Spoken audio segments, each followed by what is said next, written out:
Hello everyone, welcome back to Rishma Singh blogs. कैसे हैं आप सभी? उम्मीद है आप सभी स्वस्थ और सुरक्षित होंगे अपने अपने घरों में।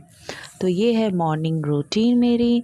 मैंने ऐसे ही डेली रूटीन का अपने व्लॉग शूट किया एंड अभी सुबह का टाइम है और ये देखिए मेरे बेड पे कार्डबोर्ड के कार पड़े हुए हैं। ये हमारे जो है महाराज जी वो बनाते हैं कार्डबोर्ड के कार, कोई भी कार्डबोर्ड वेस्ट नहीं होने देते। उनका होता है मम्मा मैं कुछ ना कुछ तो बनाता रहूँगा इससे। फिर सुबह उठ के मैं थोड़ा बहुत धूप आती है जो बालकनी में, मैं वहाँ जाती हूँ थोड़ी देर धूप में बैठने, क्योंकि विटामिन डी की बहुत ज़्यादा ज़रूरत है ताकि बोन्स हमारे मजबूत हों। और यहाँ पे मैं बहुत ज़्यादा एक्सरसाइज तो नहीं कर पाती हूँ, आपको भी पता है अभी, क्योंकि एक तो आईजी की वजह से थोड़ी प्रॉब्लम होती है मुझे नेक इधर उधर करने में, और प्लस जो बॉडी है मेरी अभी इतनी ज़्यादा भी स्ट्रॉन्ग नहीं हो रखी है कि मैं थोड़े एक्सरसाइजेस अच्छे से कर सकूँ। बैठ नहीं सकती हूँ नीचे प्रॉपरली, तो मैं कुछ भी करके थोड़ा बहुत हैंड की एक्सरसाइज कर लेती हूँ, थोड़े बहुत ही ब्रीद इन ब्रीद आउट की एक्सरसाइज कर लिया, बस थोड़ा सा वॉक कर लिया, ये इनफ होता है मेरे लिए। अभी ज़्यादा मैं एक्सरसाइज पे फोकस नहीं कर पा रही हूँ। देखते हैं फ्यूचर में अगर पर्माकैथ लग जाता है तो फिर उसके बाद से मैं कोशिश करूँगी योगा वगैरह ज्वाइन करने के लिए कहीं। फिर थोड़ा बहुत धूप लेने के बाद से जो है मैं नहाने चली जाती हूँ। नहाने के बाद आके यहाँ पे मैं अपने बाल सुखा रही थी। मेरे बाल अभी आप देखो बिल्कुल भी लंबे नहीं है, फिर भी टाइम लगता है थोड़ा सा बाल सूखने में भी मेरे। तो यहाँ पे बस मैं टॉवल से अपने बाल पोंछ रही थी। और अभी आप देखना, जैसे ही मैं कैमरा ऑन करती हूँ मेरा बच्चा आता है और वो ज़रूर कहता है कि मामा मुझे हेलो करना है सबसे। फिर मैं कैमरा सेट करके उसकी तरफ, तो वो हेलो कर रहा था। उसके बाद से जो मैंने टॉवल को बालकनी में फैला दिया सूखने के लिए। जिसके जिसके घरों में बालकनी है ना भैया, वही प्रॉब्लम है कि बालकनी में ही धूप आएगी जितनी उतने कपड़े सूखेंगे, वरना तो नहीं आएगी धूप। टेरेस नहीं है कि टेरेस पे जाके हम अपने कपड़े सुखाएं। अंदर आने के बाद से जो है यहाँ मैं बैठ के अब अपना थोड़ा सा मॉइस्चराइजिंग वगैरह करूँगी। मैं अभी फ़िलहाल जो है ना मॉइस्चराइज़र ही लगा रही हूँ, अभी सनस्क्रीन भी यूज़ नहीं किया। अब सोच रही हूँ कि सनस्क्रीन भी थोड़ा स्टार्ट कर देती हूँ, क्योंकि गर्मी का टाइम आ गया है और अब धूप में निकलना ही, अब गर्मी का जो टाइम आ गया है बाहर जाना पड़ेगा। और फिर क्या होगा कि धूप रहती है तो धूप में थोड़ा बहुत अपने स्किन का तो ध्यान हमें रखना ही होता है। तो बस मैं अब कोशिश कर रही हूँ कि सनस्क्रीन लेके आऊँ, जितनी हो सके उतना केयर करती हूँ। एक्चुअली क्या है ना, मैं बॉडी लोशन वगैरह ज़्यादा प्रेफर नहीं करती लगाना। मेरी शुरू से ये आदत है, मैं कोई ऑयल ही लगाती हूँ अपनी बॉडी में। कोई ऑयल इन द सेंस कि कोकोनट ऑयल, अगर वो वर्जिन हो तो ज़्यादा अच्छा लगता है। तो मैंने इस बार वर्जिन ही मंगाया था कोकोनट ऑयल। थोड़े से एक्सपेंसेस आते हैं, लेकिन एक बार मेरा 6-6 महीना चला जाता है। बहुत बड़ी सी बॉटल होती है तो आराम से चला जाता है। और मैं नहाने के बाद से कोशिश करती हूँ कि नारियल तेल ही अप्लाई करूँ खुद को भी और गुगू को भी। मैं बॉडी लोशन वगैरह बिल्कुल भी प्रेफर नहीं करती। पता नहीं उसको लगाने के बाद भी लगता है मेरी बॉडी जैसे ड्राई ड्राई लग रही है। और अभी जब से मैं डिस्चार्ज होके आई ना, मेरी बॉडी वैसे भी इतनी ड्राई, इतनी बेकार सी हो रखी है स्किन मेरी कि मैं क्या ही बताऊँ। पूरा वाइट वाइट ऐसा लगता है, स्किन छूटता है। तो कोकोनट ऑयल बेस्ट था मेरे लिए, उससे ही से मालिश भी होती थी मेरी और काफ़ी ज़्यादा इम्प्रूवमेंट आई स्किन में सिर्फ उसकी वजह से। फिर यहाँ पे मैं कॉम्ब वॉम्ब करके बाद में जो है फिर सिंदूर लगा रही थी। सिंदूर लगाने के बाद बिंदी लगाया और उसके बाद मैं रेडी हो गई थी। नहाने के बाद सुबह सुबह नहा लो तो बहुत अच्छा सा फील होता है और ज़रूरी भी रहता है। फिर आप प्रॉपर रूटीन में आने लगते हो, क्योंकि इससे पहले तो 3 महीने जब मैं डिस्चार्ज होकर आई हॉस्पिटल से तो बहुत ठंड थी।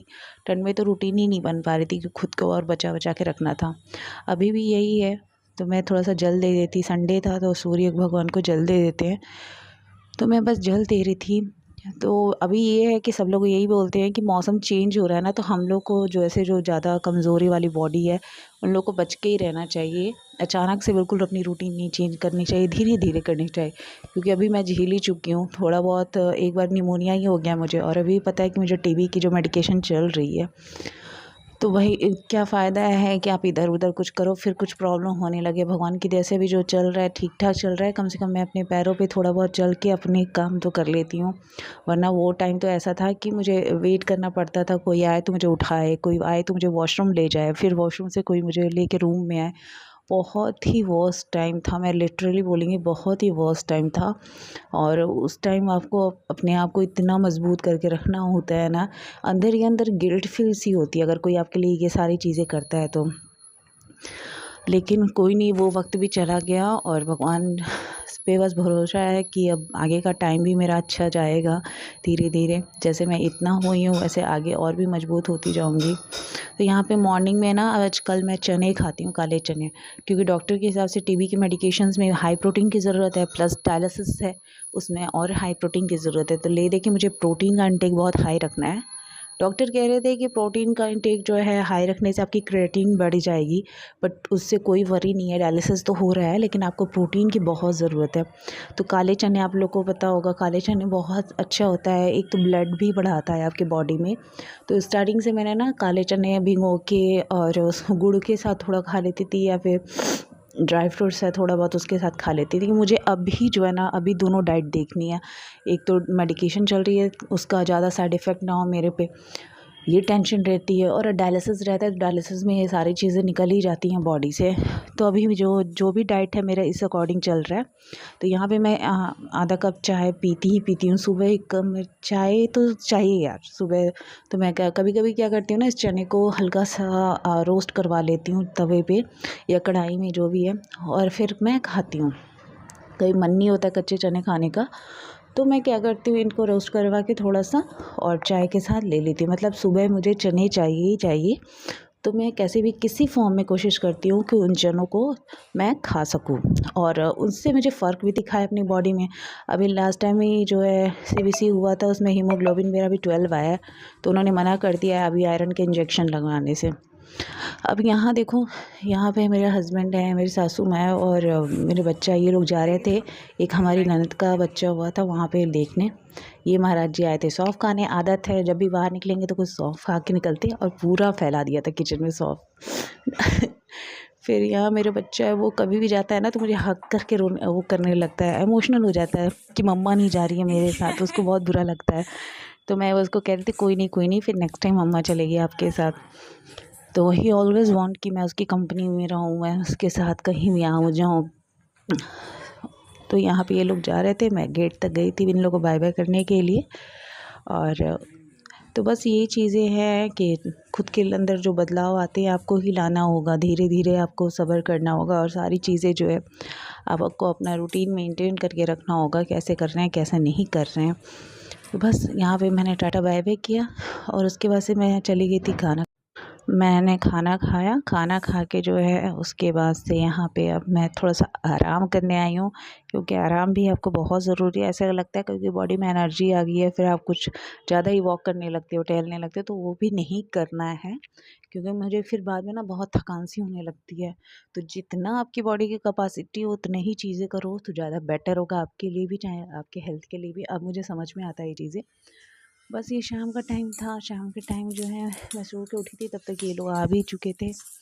आने के बाद जो है ये देखिए मेरे पतिदेव लग गए उसके पहिए बनाने में। जो सुबह मैंने दिखाया था आपको कार्डबोर्ड की कार, वो कार के जो ये पहिए बनाने बाकी रह गए थे वो बैठ के बना रहे थे। उसके बाद शाम का टाइम था, तो आज संडे था, तो संडे में हस्बैंड बोले कि क्या खाना है, चिकन है, मटन है, या फिर आप फिश है, जो भी होता है बनता है, क्योंकि प्रोटीन खाना ही है मुझे किस फॉर्म में, और नॉनवेज मैं खाती हूँ। तो फिर हमने कहा चिकन खाते हैं। तो यहाँ पे एक तरफ हस्बैंड जो है वो चिकन की तैयारी कर रहे थे, और उधर मम्मी जो है वो आटा गूँथ रही थी, मिक्स आटा, जिसमें चना और पता नहीं कौन कौन सा अनाज होता है, वो मेरे फादर इन लॉ को बहुत पसंद है, तो हम लोग भी खाते हैं उसमें से लेके वो रोटियाँ। तो उधर गूँथ रही थी और ये दोनों लोग अपने अपने काम में लगे हुए थे। यहाँ पे चिकन चढ़ चुका था कुकर में। क्या आप लोग के यहाँ भी चिकन वगैरह के लिए अलग बर्तन होते हैं? आई थिंक हर घर में ऐसा ही हाल होता है कि चिकन वगैरह नॉन वेज के लिए अलग बर्तन होते हैं, वेज के लिए अलग बर्तन होते हैं। तो यहाँ पे भी नॉन वेज वाला कुकर है। फिर उसके बाद से यहाँ पे मैं गई गुग्गू को पढ़ाने। फ़िलहाल अभी ट्यूशन्स नहीं जा रहे हैं, मैंने कहा अभी स्कूल खुल जाएगा फिर मैं ट्यूशन भेजूँगी। तो यहाँ एटलीस्ट वो जब खेल के आता है पार्क से, तो मैं उसको लेके बैठ जाती हूँ थोड़ा बहुत पढ़ाने के लिए। पढ़ाते वक्त ही उसको मैंने टेस्ट लिया था, तो उसके पापा आए थे चेक करने के लिए कि देखें मेरे बच्चे को कितना मार्क्स दिए कितना नहीं दिए। तो आप लोग को थोड़ा तो लगता ही होगा कि जब मम्मी लोग पढ़ाती हैं पापा लोग पढ़ाते हैं, थोड़ा जो डिफरेंस होता ही है। हम लोग थोड़ा स्ट्रिक्ट हो जाते हैं, वही पापा लोग जो हैं थोड़े नरम दिल के होते हैं, बच्चों से कहते हैं कि अरे नहीं मेरा बच्चा तो सबसे अच्छा है, बहुत अच्छा वर्क किया उसने। तो अभी मैं इसका ऐसे ही चेक ही कर रही थी, तब तक जो है मेरे हस्बैंड आए। और उन्होंने बोला कि देखो ज़रा गुगू ने कितने मार्क्स पाए हैं। फिर मैं दिखा रही थी उनसे, बोल रही थी मैंने कि राइटिंग इसकी अच्छी नहीं जा रही है, तो मैंने 0 नंबर दे दिया राइटिंग पे। फिर ये कह रहे नहीं नहीं मेरे बच्चे की राइटिंग बहुत अच्छी है। फिर ये मार्क्स दे रहे थे, स्टार दिया, वेरी गुड लिखा, सारा कुछ लिखा। वो उतना ही खुश हो रहा था। तो ऐसे ही होता है, आप लोगों के साथ भी ऐसा ही होता होगा ना कि अगर मम्मी पढ़ाने बैठती है तो बहुत सारी कमियां दिखती हैं हमें, नहीं मेरा बच्चा ऐसे नहीं कर रहा है, ऐसे नहीं कर रहा है, लेकिन पापा लोग को कमियां नहीं दिखती हैं। वो लोग हमेशा सपोर्टिव रहते हैं अपने बच्चों के लिए कि नहीं जो कर रहा है बहुत अच्छा कर रहा है। और गुग्गू को काफ़ी ज़्यादा पढ़ाई पे असर तो नहीं हुआ था। जब मैं स्टार्टिंग में एडमिट थी हॉस्पिटल में तो बहुत प्रॉब्लम आती थी, क्योंकि मैं पढ़ाती थी और वो किसी और से पढ़ना नहीं चाहता नहीं था। कैसे भी करके उस टाइम फिर हमने लोग ट्यूशन लगवाई और घर पे उसकी दादी रहती थी, हिंदी पढ़ा देती थी। तो भगवान की दया से पढ़ाई या होमवर्क में कभी उसके कुछ डिस्टर्बेंस नहीं हुई। उसके क्लास टीचर ने भी पीटीएम में यही कहा था कि उसके होमवर्क्स हमेशा अच्छे रहते हैं, पढ़ाई भी अच्छे से करता है, बस लिखना थोड़ा बहुत ही नहीं चाहते हैं। तो यहाँ मैं उसको चढ़ा रही थी। उसके बाद वो हमारा डिनर रेडी हो गया था। यहाँ पे प्लेट्स नीचे लग गए थे और मैं मटन चिकन कोशिश करती हूँ नीचे ही बैठ के खाऊँ, बेड पे नहीं अच्छा लगता बैठ के खाना। जब मैं नीचे नहीं बैठ पाती तब बेड पे बैठती हूँ, लेकिन नॉनवेज तो अक्सर जो है मैं नीचे ही बैठ के खाती हूँ। फिर मैंने गुगू को भी नीचे बैठा दिया था और ये हमारे हस्बैंड जी हैं वो सर्व कर रहे थे हम लोग को खाना। फिर मम्मी पापा तो खाते नहीं हैं नॉनवेज, हम ही तीनों नॉनवेज खाते हैं। तो यहाँ पे बैठ के गुगू को मैंने हैंड वॉश के लिए भेजा था, वो हैंड वॉश गया करने के लिए। आप लोग बताना कितने हफ्ते में कितनी बार आप लोग नॉनवेज खाते हो, कितनी बार नहीं खाते हो। मेरा तो ज़्यादा नहीं हो पाता है, क्योंकि मन सब भर सा जाता है, तो कोशिश करती हूँ एटलीस्ट 2 बार चिकन खा लिया। एग मुझे ज़्यादा पसंद है तो बॉयल्ड एग मैं खा लेती हूँ। अभी तो फ़िलहाल नवरात्र भी आने वाला है तो उस टाइम बंद हो जाएगा नॉनवेज खाना। और यहाँ पे देखो मेरे हस्बैंड जी गर्मा गर्म वही वाली रोटियाँ लेके आ रहे थे सेक के। फिर हम यहाँ सारे बैठ के खाना खाने के लिए, बहुत टेस्टी लग रही थी वो रोटियां खाने में। सारी मिक्स आटे की थी रोटियां, और मोटी मोटी रोटियां तो चिकन के साथ बहुत अच्छी लगती है खाने में के लिए। तो बस हम खाना स्टार्ट कर दिया था यहाँ पे। अब ये देखिए, अब है हमारे सोने का टाइम। सोने के टाइम पे आपको ये पता है बेड पे बच्चे हैं तो सामान बिखरा ही रहेगा। फिर मेरा काम होता है कि मैं सारे सामान को जो समेट लेती हूँ। समेटने के बाद से जो है धीरे धीरे क्लीन अप करके, और रात को बिस्तर लगता है झाड़ के अच्छे क्लीन करके ही सो, तभी सही भी लगता है, वरना लगता है कुछ खुजली सी हो रही है। तो मेरी भी आदत है कि रात को जरूर बेड जो पूरा है अपना क्लीन करके झाड़ के बिस्तर, क्योंकि बच्चे खेलते हैं ना, तो बच्चा आप कितना ही मना करोगे अपने बच्चे को। और अभी भी देखो सारे उसके टॉयज डायरेक्टली ला के बिस्तर पे रखता है। मैं कितनी बार बोलती हूँ नहीं बेटा ऐसे नहीं करना चाहिए। वो कितने भी उसके रूम में स्पेस दी जाए, लेकिन उसको मम्मा के रूम में ही आना है, वहीं सामान लेके खेलना है। तो फिर मैं जो है यहाँ पे बिस्तर क्लीन वगैरह करके अब सोने की हम लोग तैयारी कर रहे थे। उसको भी टाइम से सुलाना होता है, नहीं सोएगा तो फिर सुबह जल्दी उठेगा नहीं। और अब इसको स्कूल खुलने का भी टाइम हो रहा है, तो बस कोशिश रहती है कि टाइम से खाए, टाइम से पिए और उसके बाद से सो जाए। तो यहाँ हो गया था मेरा clean up. So thank you for watching my vlogs, giving love and blessings. Love you all. Take care. Bye bye. Please subscribe my channel.